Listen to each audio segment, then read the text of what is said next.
Hello, teacher friends. I'm Jennifer Bassett from Thriving Grade 5. In this video, I want to talk about teaching the 2024 presidential election. As I'm sure you know, it's not going to be super easy to teach this time around. The thought of teaching this election cycle makes me feel like David here. It is just too much. No matter which side you support this time, it is overwhelming. I thought 2020 was bad, but 2024 I think is turning out to be much worse. As social studies teachers, though, our responsibility is to teach the presidential election process fairly, accurately, and without bias. We can do this, I promise. I want you to buckle up and put on your poker face because we are going to talk about how to teach this election the right way. When I say poker face, I mean don't let your face give away what you really think. If you despise one candidate or you absolutely adore a different candidate, your students should never know which side you support. That's having a poker face. You're not giving anything away. My number one most important rule in my classroom is that students should have no idea which candidate or political party I support. We have to be fair and unbiased all the time. Your students are hearing things at home about both candidates, positive or negative, who knows? But your students are hearing a lot, and we don't want to add to that. We want to be a model of neutrality because we don't want to influence our students one way or another. I always say that it is the mark of an intelligent mind to be able to look at both sides openly and fairly and make a decision without listening to all the propaganda and buying into the mudslinging and the meanness that's already going on. So, definitely with your students, you have to have that conversation with them that you're not going to know which candidate I like. You're not going to know which candidate I think is terrible. You are going to learn about, first and foremost, this election process because no matter who the candidates are, our students need to know what the process is. And we need to set aside all of the meanness and the name calling and the strife about, which candidate is better and which one is worse to let our students understand the process. The negativity and the mean words, yes, that's going to make our jobs difficult, but we can do this. We are going to show our students how to approach this election, the issues, the entire election process with an open mind. It does help to remember that presidential elections have always been nasty. Not George Washington's, of course. He was unanimously chosen to be our first president. But the other presidential elections, starting in the election of 1800, those were nasty elections. They've always been nasty. George Washington warned in his farewell speech to avoid political parties because he thought that political parties would fracture our nation. And you know what? He was right. Our nation is deeply divided. George Washington was the only president we had with no attachment to a political party. He believed that unity was needed to keep this young country, this young, fragile nation together.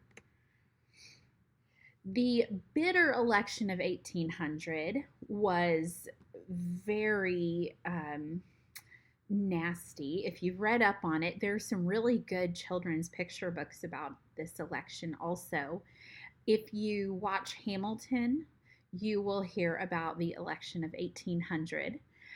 Things were tense and angry between these candidates so early in our nation's history. So, this isn't a new thing. A lot of times we get the impression that the meanness and the nastiness is a brand new phenomenon, and it's not. It's always been around. We have to teach our students to rise above the mudslinging and look objectively at the election process, the issues, and the candidates' qualifications and platforms. It doesn't matter as much it doesn't matter really what they say. It matters what they do. Are they qualified? What are they going to be able to do for our country? Are they a strong leader? We have to help our students look at all of the factors that go into choosing a president. Teaching our democratic process to me is an honor and a privilege. I think that it's critical for our students to understand how elections work because, yes, they might be fifth grade and sixth grade now, but before we know it, they are going to be voters.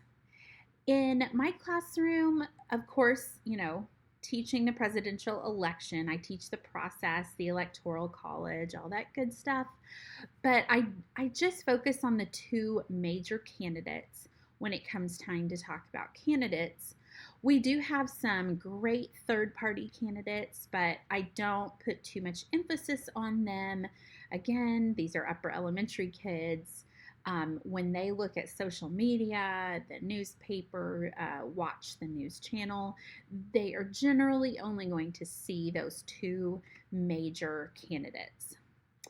Before I start talking about the candidates or the issues or the election process, we have a serious conversation about being objective and avoiding personal attacks. No matter what you've heard at home or at your friend's house, you have to be objective and non-confrontational with your classmates because everyone has different views and they are entitled to those views. And sometimes if you can open up your mind and listen, you can understand where someone is coming from and maybe even change your perspective a little bit. Our students are exposed to many opinions in their lives outside of school, and they bring those opinions to our classrooms.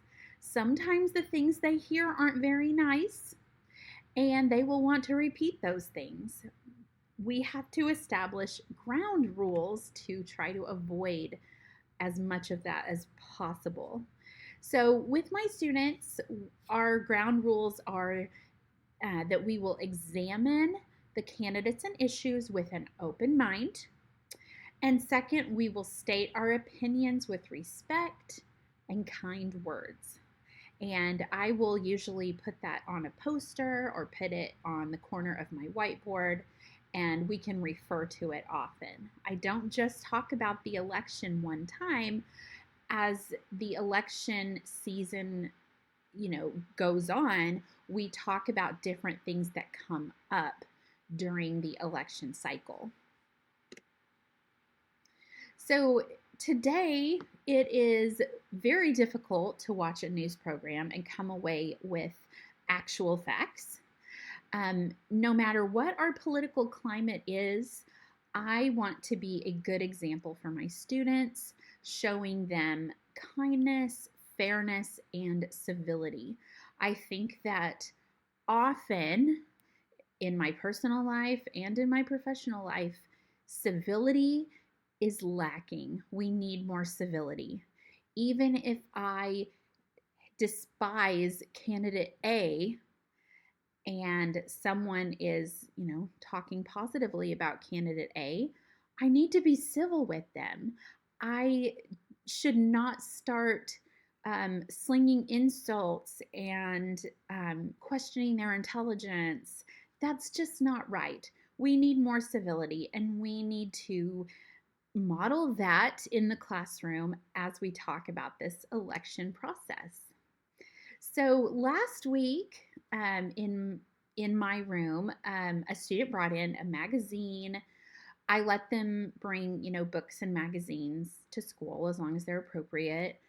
Um, the magazine had some information about the presidential candidates. A different student got a hold of the magazine and defaced it, colored all over one of the candidates' faces with devil horns and speech bubbles coming out of the person's mouth with, rude words, is what I'll say. So this is an example of what our students are exposed to outside of school. They're not hearing fair dialogue about the election process. They are hearing loud opinions and often unkind opinions at home. And so we need to be the models of respect and civility and fairness in our classrooms. I do want my students to form their own opinions because that helps them to develop critical thinking skills.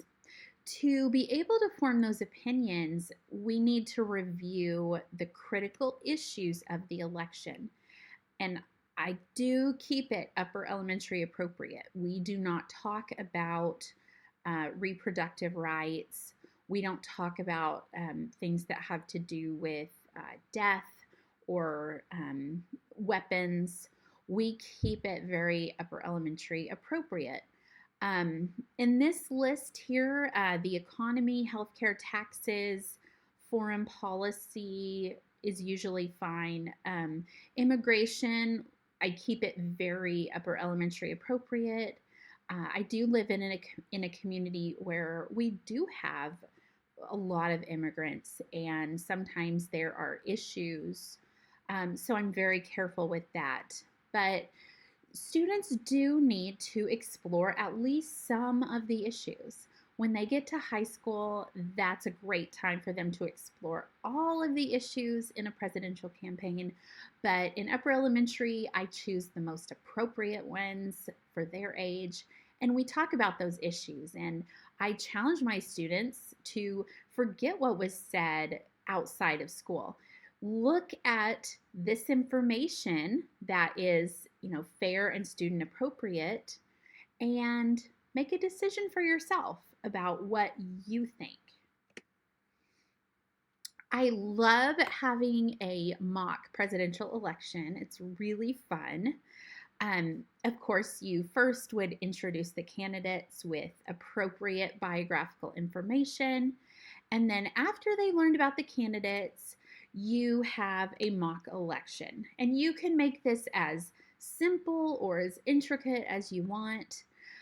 For my students, we register to vote first because I want them to understand that you have to register to vote. You can't just show up on voting day and cast your ballot. You have to be registered. So we do spend some time talking about what voter registration means and why students need to register to vote as soon as they turn 18. And I do encourage them to talk to the grown-ups in their life and ask them, are you registered to vote? If you are, can I go with you? Can I watch you vote? If you're not, why not? Let's go and get registered to vote. I want to watch you get registered to vote. It's really cool for students to be able to see the process in action by accompanying their grown-ups to register to vote or to vote. I always take my personal kids with me on voting day because it's really important for them to see that I might have to stand in line for a long time, and it's worth it to me because I get to vote. Women have not always had the right to vote, and so it's important to show our students and our personal kids how we treasure the right to vote, so they should too. Before the real election, so a couple days before the real election, I give each student an official ballot that, I just make on Canva. And then I tally the votes. So we do talk about how the electoral college process works, but our mock election is just a simple majority vote. I like to have, during morning announcements, I like to have the winner of our 5th grade mock election announced during the morning announcements on the actual day that America's Choice for President is announced. And sometimes I've been doing this long enough to where, sometimes we get it the same as the nation, and our candidate that we've chosen by popular vote wins the election, and sometimes they don't. And it's really good to, be able to talk about differences in different areas of the country, and how who we support in Oklahoma might be totally different from the majority of the candidate being supported on the West Coast or the East Coast or in the North. So really good conversations to be had with your students. I would love for you to go and check out the description in this video.